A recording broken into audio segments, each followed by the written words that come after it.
નમસ્તે મિત્રો, હું છું નવરંગ સૈન અને સ્વાગત છે આપનું આઈ એમ ગુજરાતના અમેરિકા સ્પેશિયલ ન્યૂઝ બુલેટિનમાં.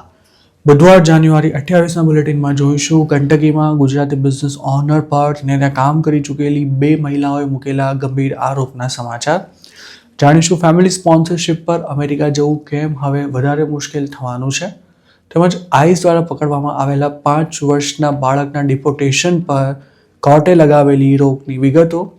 અને છેલ્લે જોઈશું ગયા વીકમાં જોર્જિયામાં પોતાના 4 ફેમિલી મેમ્બર્સને શૂટ કરી નાખનારા વિજય કુમાર નામના ઇન્ડિયન વિશે મળેલી એક્સક્લુઝિવ માહિતીનો અહેવાલ આજના આ બુલેટિનમાં. અમેરિકામાં વધુ એક ગુજરાતી બિઝનેસ ઓનરને કોઈનું શોષણ કરવાની સાથે પગાર ન આપવા ઉપરાંત શારીરિક સતામણી કરવાના આરોપમાં જેલમાં જવાનો વારો આવ્યો છે. કંટકીના પટુકા સિટીમાં બનેલી તાજેતરની આ ઘટનામાં વિકાસ પટેલ નામના એક બિઝનેસ ઓનરની લોકલ પોલીસ દ્વારા ધરપકડ કરી તેને જેલ ભેગો કરી દેવાયો છે. 45 વર્ષીય વિકાસ પટેલ સામે ડિસેમ્બર 2025માં એક મહિલાએ એવા આરોપ લગાવ્યા હતા કે પોતે ત્યાં જોબ કરતી હતી ત્યારે વિકાસે આ કરતૂત કરી હતી. જોબ ચાલુ હતી ત્યારે વિકાસ પટેલે આ મહિલાને ભાડે અપાર્ટમેન્ટ અપાવ્યો હતો, પણ ફરિયાદીનો એવો આક્ષેપ છે કે પોતે અપાર્ટમેન્ટ પર રહેવા માટે ગઈ ત્યારે વિકાસે તેને પગાર આપવાનું જ બંધ કરી દીધું હતું. અગાઉ વિકાસે આ બાબતે કોઈ સ્પષ્ટતા ન કરી હોવાથી એમ્પ્લોય પાસે એક રીતે કહીએ તો તેણે મફતમાં જ કામ કરાવવાનું શરૂ કર્યું હતું તેવું ફરિયાદમાં જણાવાયું છે. પોલીસ તપાસ દરમિયાન બહાર આવેલી વિગતો અનુસાર વિકાસ તેની એમ્પ્લોયને આપવાનો થતો પગાર પોતાના અકાઉન્ટમાં જમા કરાવતો હતો. જોકે વિકાસની કરતૂતો આટલા પૂરતી મર્યાદિત નહોતી રહી. તેની સામે પોલીસ ફરિયાદ કરનારી મહિલાનો એવો આક્ષેપ છે કે જોબ દરમિયાન વિકાસે તેને અનેકવાર જાતીય સતામણી કરતા અયોગ્ય રીતે સ્પર્શ કર્યો હતો. વિકાસ સામે કરાયેલી ફરિયાદની તપાસ ચાલુ હતી તે દરમિયાન તેની કથિત કરતૂતોનો ભોગ બનેલી બીજી એક વિક્ટીમ પણ પોલીસને મળી આવી હતી. આ વિક્ટીમે એવો દાવો કર્યો હતો કે તેની ઉંમર 18 વર્ષથી ઓછી હતી ત્યારે તે વિકાસને ત્યાં કામ કરતી હતી અને તે વખતે વિકાસ પટેલે આ છોકરીને અન્ય વ્યક્તિ સાથે સૂવા માટે મજબૂર કરી હતી. આ વિક્ટીમનું એવું પણ કહેવું છે કે નોકરી છોડ્યા બાદ તેણે પોતાનો સામાન લેવા માટે વિકાસનો કોન્ટેક્ટ કર્યો હતો, પણ જ્યારે તે હોટલ પર પહોંચી ત્યારે તેને વિકાસ એક રૂમમાં લઈ ગયો હતો અને ત્યાં કોઈ શખ્સે તેના પર દુષ્કર્મ આચર્યું હતું. 2 મહિલાઓએ કરેલા ગંભીર આક્ષેપો બાદ વિકાસ પટેલની જાન્યુઆરી 26ના રોજ 100th બ્લોક મડો રીચ ડ્રાઈવ પરથી સાંજે 4 વાગે ધરપકડ કરવામાં આવી હતી અને હાલ તે મેકક્રેકન કાઉન્ટી જેલમાં બંધ છે. તેના પર હ્યુમન ટ્રાફિકિંગ તેમજ જાતીય સતામણી અને દુષ્કર્મને લગતો ફર્સ્ટ ડિગ્રી ચાર્જ લગાવવાની સાથે $10,000થી ઓછી રકમની ચોરી કરવાનો ગુનો પણ દાખલ કરવામાં આવ્યો છે. વિકાસ પટેલની જે ગુના હેઠળ ધરપકડ કરાઈ છે તેમાં તેને આરોપ સાબિત થવા પર મહત્તમ 20 વર્ષ સુધીની જેલની સજા થઈ શકે છે. તે અમેરિકામાં લીગલ સ્ટેટસ પર રહે છે કે નહીં તેની કોઈ વિગતો પોલીસ દ્વારા શેર કરવામાં નથી આવી. જોકે તે સિટીઝન નહીં હોય તો આ કેસમાં તેને ડિપોર્ટ પણ કરવામાં આવી શકે છે. આ પહેલા પેન્સિલ્વેનિયાની બાકસ કાઉન્ટીમાં આઈસ્ક્રીમ શોપ ચલાવતા પાર્થ પટેલ નામના એક ગુજરાતી બિઝનેસ ઓનર પર પણ મે 2025માં આ જ પ્રકારના આરોપ લાગ્યા હતા. તેના સ્ટોરમાં કામ કરતી એક ટીનેજ એમ્પ્લોયીએ એવી ફરિયાદ કરી હતી કે રીચ બરોમાં આવેલી ડેરી ક્વીનમાં બનેલી આ ઘટનામાં આરોપીએ વિક્ટીમને પોતાની ઓફિસમાં બોલાવી હતી અને ત્યાં જ બંને વચ્ચે કંઈક થયું હતું. ત્યારબાદ છોકરી સ્ટોરમાંથી નીકળી ગઈ હતી અને પાર્થ પટેલે તે વખતના સર્વેલન્સ ફૂટેજ પણ ડિલીટ કરી નાખ્યા હતા, જેને પોલીસ દ્વારા ફરિયાદ નોંધાયા બાદ રિકવર કરવામાં આવ્યા હતા અને આરોપીની ધરપકડ પણ થઈ હતી. તે વખતે આ ઘટનાના સમાચાર બહાર આવતા જ પાર્થ પટેલનો સ્ટોર પણ ટેમ્પરરી બંધ થઈ ગયો હતો. જેમના રિલેટિવ અમેરિકન સિટીઝન છે તેમના માટે હવે યુએસ જવાનો ઇંતજાર ઘણો જ લંબાઈ શકે છે. આમે આ કેટેગરીઝમાં વર્ષોનું વેઇટિંગ ચાલી રહ્યું છે. તેવામાં ટ્રમ્પ એડમિનિસ્ટ્રેશનની પોલિસીઝને કારણે આગામી 3 વર્ષમાં ઇસ્યુ થનારા ગ્રીન કાર્ડની સંખ્યામાં લગભગ 24 લાખ જેટલો ધરખમ ઘટાડો થવાનો અંદાજ છે. ફેમિલી સ્પોન્સરશિપની કેટેગરીમાં મેરિટ વિનાના લોકો પણ અમેરિકા પહોંચી જઈ પરમેનન્ટ સ્ટેટસ મેળવી લેતા હોય છે. જોકે યુએસની ઇકોનોમીમાં કોઈ મહત્વનું યોગદાન ન આપી શકે તેવા લોકો ટ્રમ્પને જરાય પસંદ નથી, જેથી તે લીગલ ઇમિગ્રેશન સિસ્ટમમાં પણ મોટા પાયે નિયંત્રણો મૂકી રહ્યા છે. ટ્રમ્પની આ પોલિસીને કારણે ફેમિલી સ્પોન્સરશિપની કેટેગરી ઉપરાંત કામ કરવા કે પછી ભણવા માટે આવતા લીગલ ઇમિગ્રન્ટ્સને પણ અસર થવાની છે. આવું કઈ રીતે થશે અને તેનાથી પ્રભાવિત થનારા લોકોનો આંકડો કેટલો હોઈ શકે છે તે સમજીશું આ વિડીયોમાં. National foundation for American policy એટલે કે NFAPના એક એનાલિસિસ અનુસાર જાન્યુઆરી 2029માં ટ્રમ્પની ટર્મ પૂરી થશે ત્યાર સુધીમાં ઇસ્યુ થનારા ગ્રીન કાર્ડની સંખ્યામાં 15.46 લાખથી લઈને 23.69 લાખ જેટલો ઘટાડો થઈ શકે છે. 2023ના વર્ષમાં અમેરિકાએ 11.72 લાખ ગ્રીન કાર્ડ ઇસ્યુ કર્યા હતા, જેમાં 48% એટલે કે લગભગ અડધોઅડધ ગ્રીન કાર્ડ US સિટીઝન્સના નજીકના સગાને આપવામાં આવ્યા હતા. જોકે ટ્રમ્પની સેકન્ડ ટર્મના 4 વર્ષોમાં ફેમિલી સ્પોન્સરશિપની કેટેગરીમાં અપાતા ગ્રીન કાર્ડની સંખ્યામાં 16.54 લાખ સુધીનો ઘટાડો થઈ શકે છે. આ સિવાય અમેરિકા હવે દર વર્ષે માત્ર 7,500 રેફ્યુજીઝને જ એન્ટ્રી આપવાનું છે, જ્યારે બાઇડનના કાર્યકાળના છેલ્લા વર્ષમાં આ આંકડો 1.25 લાખનો હતો. તેવી જ રીતે બ્રાઉન યુનિવર્સિટીમાં થયેલા શૂટિંગ બાદ ડાયવર્સિટી વિઝા પ્રોગ્રામ પણ બંધ કરી દેવાતા તેના હેઠળ અપાતા ગ્રીન કાર્ડની સંખ્યામાં પણ જંગી ઘટાડો થશે. યુએસમાં H1B પર રહેતા ઇન્ડિયન્સ માટે હાલ ગ્રીન કાર્ડમાં 50 વર્ષથી પણ વધારે લાંબુ વેઇટિંગ ચાલી રહ્યું છે. આ લોકોની હંમેશા એવી ફરિયાદ રહેતી હોય છે કે તેઓ અમેરિકાની ઇકોનોમીમાં સારું કોન્ટ્રીબ્યુશન આપતા હોવા છતાં પણ તેમને પરમેનન્ટ સ્ટેટસ કે પછી સોશિયલ સિક્યોરિટી મળે તેવી કોઈ જ સંભાવના નથી રહી. જ્યારે ફેમિલી સ્પોન્સરશિપની કેટેગરીમાં જે લોકોમાં કશી આવડત નથી તેવા લોકો પણ અમેરિકા પહોંચ્યા બાદ સિટીઝન બની જતા હોય છે. ટ્રમ્પ પણ આ વાત સારી રીતે સમજે છે, જેથી તેમણે ફેમિલી સ્પોન્સરશિપની કેટેગરીને ડિરેક્ટલી ટાર્ગેટ કરવાને બદલે ઇમિગ્રેશનનું કામકાજ એટલું બધું અટપટું બનાવી દીધું છે કે તેના કારણે ગ્રીન કાર્ડનો બેકલોગ વધતો જ જશે. ટ્રમ્પે પોતાની પહેલી ટર્મમાં પણ આ જ રમત રમી હતી અને સેકન્ડ ટર્મ દરમિયાન તેઓ લીગલ ઇમિગ્રેશનને વધુ આક્રમકતાથી ટાર્ગેટ કરી રહ્યા છે. હવે તો કોઈ US સિટીઝન ઇન્ડિયામાં મેરેજ કરીને આવે તો પણ તેની ખૂબ જ આકરી સ્ક્રુટિની કરવામાં આવે છે અને જો આ મેરેજ ડાઉટફુલ લાગે તો ગ્રીન કાર્ડ આપવાનો ઇનકાર પણ કરી દેવાય છે. આ ઉપરાંત મેરેજ બાદ ગ્રીન કાર્ડની ફાઇલ ક્લિયર થવામાં પણ હવે વધારે સમય લાગી રહ્યો છે. જેમણે બાઇડનના કાર્યકાળ દરમિયાન મેરેજની કેટેગરીમાં કાચું ગ્રીન કાર્ડ લઈ લીધું હતું તેમને પણ હવે 10 વર્ષનું પાકું ગ્રીન કાર્ડ આપવામાં અખાડા કરવામાં આવી રહ્યા છે. ફેબ્રુઆરી 2026ના વિઝા બુલેટિનની જ વાત કરીએ તો ઇન્ડિયા માટે ફેમિલી સ્પોન્સરશિપની F3 કેટેગરીમાં સપ્ટેમ્બર 2011માં મુકાયેલી ફાઇલ્સમાં છેક હવે ગ્રીન કાર્ડ ઇસ્યુ થઈ રહ્યા છે. આ કેટેગરીમાં US સિટીઝન્સ પોતાના મેરિડ સંતાનોને અમેરિકા બોલાવી શકે છે. આ જ કેટેગરીમાં જેમણે જુલાઈ 2012માં ફાઇલ મૂકી હતી તેમની પાસેથી હવે ડોક્યુમેન્ટ્સ માંગવામાં આવી રહ્યા છે.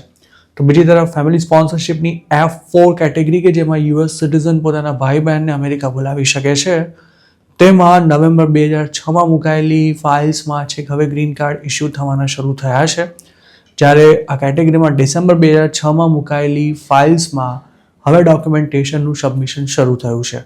ફેમિલી સ્પોન્સરશિપની કેટેગરીમાં ફાઇલ ક્લિયર થાય તે પહેલાં જ જો સ્પોન્સરનું અવસાન થઈ જાય તો પણ હવે ફાઇલ ખોલવાનું પહેલાં જેટલું આસાન નથી રહ્યું. અમેરિકામાં કોઈ સ્ટેટસ વિના રહેતા બાળકોને પણ તેમના મા બાપ સાથે ડિપોર્ટ કરવામાં આવી રહ્યા છે. તેવામાં મિનિયાપોલિસમાં ગયા સપ્તાહે ICE દ્વારા ડિટેઇન કરાયેલા 5 વર્ષના એક બાળક અને તેના પિતાને ફેડરલ કોર્ટે ડિપોર્ટેશનથી હાલ પૂરતી રાહત આપી છે. આ છોકરાનું નામ લિયામ કનેજો રેમોસ છે, જ્યારે તેના પિતાનું નામ એડ્રિયન જણાવાયું છે. લિયામને તેના પિતા સ્કૂલેથી લેવા ગયા ત્યારે ICEના એજન્ટ્સે તેમનો પીછો કરી બંનેને પકડી લીધા હતા. અરેસ્ટ બાદ તેમને સીધા ટેક્સાસના સેન એન્ટોનિયોમાં લઈ જવાયા હતા અને ત્યાંના ડિટેન્શન સેન્ટરમાં હાલ બંને બંધ છે. આ બંને પિતા પુત્રના ડિપોર્ટેશન પર રોક લગાવતા ટેક્સાસના ફેડરલ જજ ફ્રેડ બેરીએ જણાવ્યું હતું કે તેઓ પોતાના ડિટેન્શનને ચેલેન્જ ન કરે ત્યાં સુધી તેમને અમેરિકાની બહાર નહીં મોકલી શકાય. 5 વર્ષના બાળક અને તેના પિતાને અરેસ્ટ કરાયાના સમાચાર બહાર આવતા જ ICEની કામગીરી સામે સમગ્ર અમેરિકામાં રોષ ભભૂકી ઉઠ્યો હતો અને ત્યારે જ મિનિયાપોલિસમાં ફેડરલ એજન્ટ્સ દ્વારા થયેલા વધુ એક શૂટિંગમાં 37 વર્ષના US સિટીઝનનું મોત થઈ ગયું હતું. 5 વર્ષનો Liam Columbia Heights public school ડિસ્ટ્રિક્ટમાં પ્રી કિન્ડરગાર્ટનનો સ્ટુડન્ટ હતો. સ્કૂલ ઓથોરિટીનો એવો આક્ષેપ છે કે તેને પકડીને ફેડરલ એજન્ટ્સ ઘરે લઈ ગયા હતા અને બાળકનો ઉપયોગ કરી તેની માતા સહિતના ફેમિલી મેમ્બર્સે ઘરની બહાર બોલાવવાનો પણ પ્રયાસ કરાયો હતો. ગયા વીકમાં લિયામ સહિત કુલ 4 સ્ટુડન્ટ્સને આઈસ દ્વારા ડિટેન કરવામાં આવ્યા હતા. જોકે DHSનો એવો દાવો છે કે લિયામના પિતાએ તેને પડતો મૂકીને ફેડરલ એજન્સી ભાગવાની કોશિશ કરી હતી, જ્યારે તેની માતાએ બાળકની કસ્ટડી લેવાનો ઇનકાર કરી દીધો હતો અને તે ઘરની બહાર જ નહોતી આવી. જોકે લિયામના પિતાને પકડી લેવાયા ત્યારે તેમણે બાળક પોતાની સાથે ડિટેન્શન સેન્ટરમાં રહેશે તેવું જણાવ્યું હતું તેવું DHSનું કહેવું છે. લિયામના પિતા એક્વાડોરથી ડિસેમ્બર 2024માં ઇલીગલી અમેરિકા આવ્યા હોવાનું DHSના પ્રવક્તા ટ્રિશા મેકલાફ્લિને કહ્યું હતું. જોકે તેમના વકીલનો એવો દાવો છે કે પિતા પુત્ર ટેક્સાસની બ્રાઉન્સવિલ બોર્ડર ક્રોસ કરી લીગલી યુએસમાં એન્ટર થયા હતા. વકીલે એમ પણ કહ્યું હતું કે તેમણે અસાયલમ સીકર્સ માટેની ગાઈડલાઇન્સનું પાલન કર્યું છે, જ્યારે સરકારે તેમનો કેસ પૂરો થાય તે પહેલાં જ તેમને ડિટેન કરી તેમના રાઇટ્સનો ભંગ કર્યો છે. મિનિયાપોલિસમાં જે સ્કૂલ ડિસ્ટ્રિક્ટમાંથી લિયામની ધરપકડ કરાઈ હતી ત્યાં 3400 જેટલા બાળકો ભણે છે, પરંતુ 4 સ્ટુડન્ટ્સની ધરપકડ કરાતા તમામ સ્ટુડન્ટ્સમાં ડરનો માહોલ છે અને કેટલાક બાળકો તો સ્કૂલમાં રડી પણ પડે છે. જે 4ને ગયા વીકમાં અરેસ્ટ કરાયા હતા તેમાંથી 2 સ્ટુડન્ટ સ્કૂલે જઈ રહ્યા હતા ત્યારે તેમને પકડવામાં આવ્યા હતા, જ્યારે ત્રીજો સ્ટુડન્ટ તૈયાર થઈને સ્કૂલે જવા નીકળવાનો જ હતો તે વખતે જ આઈસના એજન્ટ્સ તેના ઘરે પહોંચી ગયા હતા.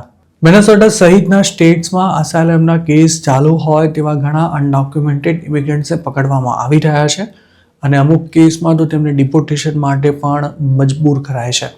કાયદા અનુસાર આવા મામલામાં આઈસ કોઈની ધરપકડ નથી કરી શકતી, પણ અલગ અલગ પ્રકારના કારણો આપીને આવા ઇમિગ્રન્ટ્સને કસ્ટડીમાં રખાતા હોય છે અને જો કોઈ સેલ્ફ રિમૂવલ માટેના પેપર્સ પર સાઇન કરી દે તો તેને કોર્ટમાં હાજર કર્યા વિના જ ડિપોર્ટ કરી દેવાય છે. આઈસ દ્વારા અરેસ્ટ કરાયેલા આવા ઘણા ઇમિગ્રન્ટ્સને જેલમાંથી છૂટવામાં ઘણો સમય લાગી જાય છે.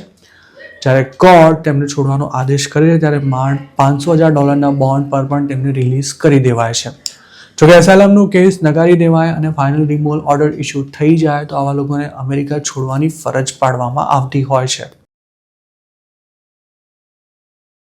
અમેરિકામાં પોતાની પત્ની અને શાળા સહિત કુલ 4 લોકોને ફૂંકી મારનારા મૂળ પંજાબના અને એટલાન્ટામાં સેટલ થયેલા વિજય કુમારે આવું હિચકારું કૃત્ય કેમ કર્યું હતું તેને લગતી કેટલીક અત્યંત ચોંકાવનારી વિગતોનો IM ગુજરાત પર પહેલીવાર પર્દાફાશ થવા જઈ રહ્યો છે.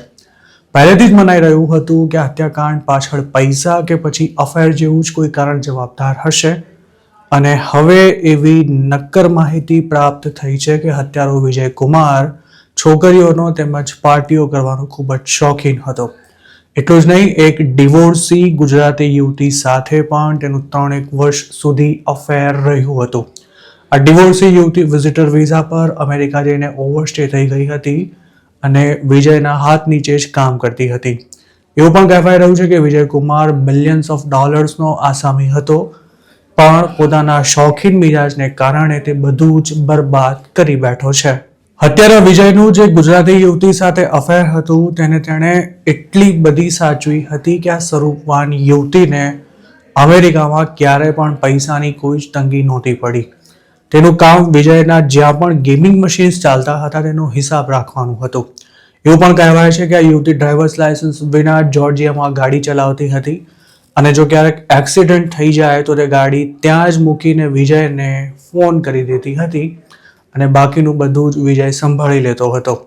આ યુવતી લગભગ 2 વર્ષ પહેલા જ અમેરિકા છોડી ચૂકી છે, પણ વિજય તેને મળવા માટે ખાસ ઇન્ડિયા આવતો હતો. વિજયની પત્ની પણ તેના આ પ્રેમ પ્રકરણથી માહિતગાર હતી અને તેના કારણે બંને વચ્ચે જોરદાર ઝઘડા પણ થતા હતા. એકવાર તો આ જ બબાલમાં વિજયને તેની પત્નીએ ઘરમાંથી પણ કાઢી મૂક્યો હતો. આ પ્રકરણથી વાકેફ કેટલાક લોકોનું એવું પણ કહેવું છે કે વિજયની પ્રેમિકા ખૂબ જ ચબરાક હતી અને પોતાની કાયાના કામણ વેરીને તે કોઈને પણ બોટલમાં ઉતારવામાં અદ્ભુત માસ્ટરી ધરાવતી હતી.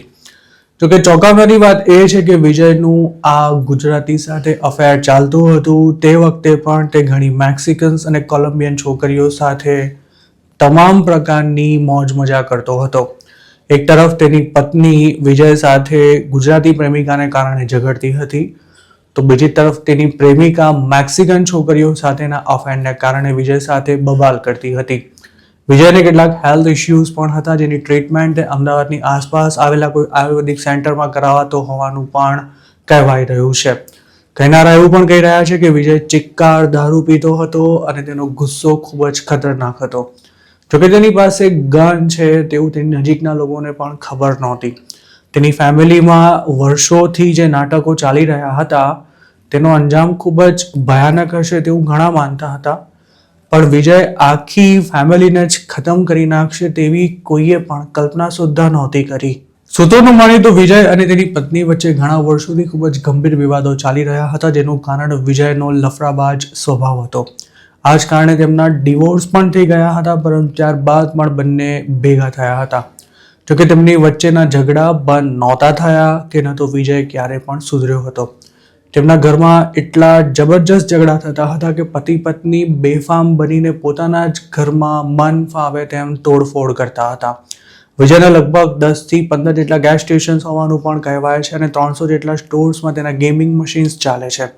તેની પાસે સ્લોટ મશીનના માસ્ટર લાયસન્સ પણ હતા, જેનાથી તેને લાખો ડોલરની કમાણી થતી હતી. વિજયનો આ તમામ બિઝનેસ 3 મોટી કંપનીઓ હેઠળ રજીસ્ટર હતો અને તમામ ધંધા તેની પત્નીના નામ પર હતા. વિજયને ઓળખતા લોકોનું માનીએ તો તેના રંગીન સ્વભાવને કારણે જ પત્ની વિજય પર ખૂબ જ નિયંત્રણ રાખતી હતી અને તેને પગાર પેટે 1 વર્ષના $1 લાખ મળતા હતા. જોકે ધંધા પોતાના હાથમાં હોવાથી વિજય જ્યારે જરૂર પડે ત્યારે પૈસાનો પોતાની રીતે વહીવટ કરી લેતો હતો. વિજયના હાથ નીચે લગભગ 150 જેટલા લોકો કામ કરતા હતા. તે પોતે 16 વર્ષની ઉંમરે અમેરિકા આવ્યો હતો અને ખાસી મહેનત કરીને તેણે પોતાનું એમ્પાયર ઊભું કર્યું હતું, પણ હવે બધું જ બરબાદ થઈ ચૂક્યું છે. જાન્યુઆરી 23ના રોજ વિજયે જે શૂટ આઉટ કર્યું હતું તેમાં તેની ખુદની પત્ની મીનુ, તેના સાળા અને સાળાની પત્ની ઉપરાંત ચોથા એક વ્યક્તિનું મોત થયું હતું. સૂત્રોનું માનીએ તો વિજયનો સાળો અને તેની પત્ની ઘણા સમયથી અમેરિકા આવવા માટે મથી રહ્યા હતા અને વિજયે જ લાખો ડોલર ખર્ચીને તેમને કેનેડાવાળી બોર્ડરથી US આવવાની વ્યવસ્થા કરી આપી હતી. લાખો ડોલરનું ટર્નઓવર ધરાવતા બિઝનેસને સંભાળતા વિજયે ઘણા જ લોકોને મદદ કરી હતી. પોતાના ધંધામાં જેટલા પણ લોકો કામ કરતા હતા તેમાંથી અમુકને અમેરિકા આવવાની વ્યવસ્થા પણ વિજયે જ કરી આપી હતી અને કોઈ પણ હેલ્પ માંગે ત્યારે વિજય દિવસ રાત જોયા વિના ગમે ત્યાં પહોંચી પણ જતો હતો અને જેની સાથે ખાસ ઓળખાણ ન હોય તેને પણ તે પૈસે ટકે મદદ કરવામાં ક્યારે નહોતો અચકાતો. જોકે કોઈ સુંદર છોકરીને જોતા જ 50 વર્ષની ઉંમરે પણ પાણી થઈ જતો વિજય ઘરે પત્ની અને એક દીકરો છે તે પણ ભૂલી જતો હતો. પોતાના સાળાને પણ USમાં સેટલ થવામાં વિજયે જ મદદ કરી હતી. તેનો સાળો જે ઘરમાં રહેતો હતો ત્યાં જ શૂટ આઉટ થયું હતું અને તે ઘર પણ ખૂબ જ વૈભવી હતું. વિજય અને તેની પત્ની એટલાન્ટામાં રહેતા હતા અને જે રાતે શૂટ આઉટ થયું હતું તેના આગલા દિવસે જ તેમની વચ્ચે પોતાના ઘરે મોટો ઝઘડો થયો હતો અને ત્યારબાદ તેઓ ગ્વિનેટ કાઉન્ટીમાં રહેતા સાળાના ઘરે પહોંચ્યા હતા, જ્યાં બબાલે ઉગ્ર સ્વરૂપ ધારણ કર્યા બાદ વિજયે 4 લોકોને ગોળી મારીને ઢાળી દીધા હતા. ગુજરાતીમાં કહેવત છે, જર જમીન અને જોરું ત્રણેય કજિયાના છોરું. વિજયની ફેમિલીમાં જે કંઈ થયું તેમાં આ કહેવત અક્ષરશ સાચી સાબિત થઈ છે. તેણે જે 4 લોકોને શૂટ કર્યા હતા તેમાં તેની પત્ની મીનુ ડોંગરા અને ગૌરવ કુમાર નામના એક શખ્સ ઉપરાંત તેના સાળા હરીશચંદેર અને સાળાની પત્ની નિધિ ચંદેરનો સમાવેશ થાય છે. વિજયે ફાયરિંગ કર્યું ત્યારે ઘરમાં 3 બાળકો પણ હાજર હતા, પરંતુ તે ત્રણેય એક કબાટમાં છુપાઈ ગયા હતા અને ત્યાંથી જ વિજયના 12 વર્ષના દીકરાએ જ 911 પર ફોન કરી દીધો હતો. શૂટિંગ કર્યા બાદ વિજય ઘરમાંથી ભાગીને નજીકના જંગલ વિસ્તારમાં પહોંચી ગયો હતો, પણ પોલીસે ગણતરીની મિનિટોમાં જ તેને પકડી લીધો હતો. હાલ તે જેલમાં બંધ છે અને તેના પર મર્ડર સહિતના ખૂબ જ ગંભીર ચાર્જીસ લગાવવામાં આવ્યા છે, જેમાં તેને મોતથી લઈને આજીવન કેદ સુધીની સજા થઈ શકે છે. તેણે જે ગુનો કર્યો છે તેની ગંભીરતાને જોતા તેને ક્યારે પણ પેરોલ નહીં મળી શકે. હાલ વિજય 51 વર્ષનો છે અને તેને અનેક પ્રકારના હેલ્થ ઇશ્યુઝ પણ છે. તે છેલ્લા શ્વાસ સુધી જેલમાં જ રહેશે તે નક્કી છે. તેણે જે કંઈ કર્યું તેનાથી તેનો લાખો ડોલરનો ધંધો હવે વેરવિખેર થઈ ચૂક્યો છે. બાપ જીવતો હોવા છતાં પણ 12 વર્ષનો તેનો દીકરો અનાથ થયો છે અને એક નહીં પણ 2 ફેમિલી ખતમ થઈ ચૂકી છે. કેટલાક લોકો સુખી તો હોય છે પણ સુખ ભોગવવાનું તેમના નસીબમાં જ નથી હોતું. એક તરફ અમેરિકામાં સેટલ થવા માટે ત્યાં નવા ગયેલા ઇન્ડિયન્સ $1 માટે દિવસ રાત મજૂરી કરે છે, તો બીજી તરફ વિજય જેવા લોકો પૈસો હાથમાં આવતા જ એવા શોખ પાડી બેસતા હોય છે કે તેમાં તેમનું સર્વસ્વ લૂંટાઈ જતું હોય છે. વિજયની જેમ જ ઘણા ઇન્ડિયન્સે ભૂતકાળમાં આવા કાંડ કર્યા છે, જેની સજા તેમની સાથે સાથે તેમના ફેમિલી મેમ્બર્સને પણ ભોગવવી પડી છે. જોકે આવી મોટાભાગની ઘટનાઓમાં હકીકત ક્યારે પણ બહાર નથી આવતી હોતી, પણ વિજયના કેસમાં પહેલી વાર આ સમગ્ર હત્યાકાંડ પાછળનું અસલી કારણ આઈ એમ ગુજરાત આપના સુધી પહોંચાડી રહ્યું છે. અમેરિકા જેવા દેશમાં ફાઇનાન્શિયલ પ્રોબ્લેમ્સનો ઉકેલ લાવવો પ્રમાણમાં સરળ છે, પણ જો ફેમિલીમાં એકવાર કશું બખડજંતર થઈ જાય તો તેને પાટે ચડાવવામાં ક્યારેક આખી જિંદગી નીકળી જતી હોય છે અને અમુક કેસમાં ફેમિલી જ વેરવિખેર થઈ જાય છે. એવું નથી કે માત્ર પુરુષો જ આવા કાંડ કરતા હોય છે. ક્યારેક ઘરની સ્ત્રીના લફડાબાજ સ્વભાવને લીધે પણ હસતા રમતા પરિવાર સફાચટ થઈ જતા હોય છે. તો મિત્રો, આ હતા અમેરિકાના આજના મુખ્ય સમાચાર. આપને જો અમારી રજૂઆત પસંદ આવી હોય તો આ વિડીયોને લાઇક અને શેર કરવાનું, તેમજ આઈ એમ ગુજરાતની યુટ્યુબ ચેનલને સબસ્ક્રાઇબ કરવાનું ભૂલશો નહીં, કારણ કે આ ચેનલ પર આપને મળશે અમેરિકામાં રહેતા ગુજરાતીઓ માટેના તમામ મહત્વના સમાચાર, અને તે પણ આપની પોતાની ભાષામાં. આપ જો અમારી સાથે કોઈ ટિપ શેર કરવા માંગતા હો તો હાલ સ્ક્રીન પર દેખાડેલા વોટ્સએપ નંબર પર પણ અમારો સંપર્ક કરી શકો છો. આપની ઓળખ ગુપ્ત રાખવામાં આવશે.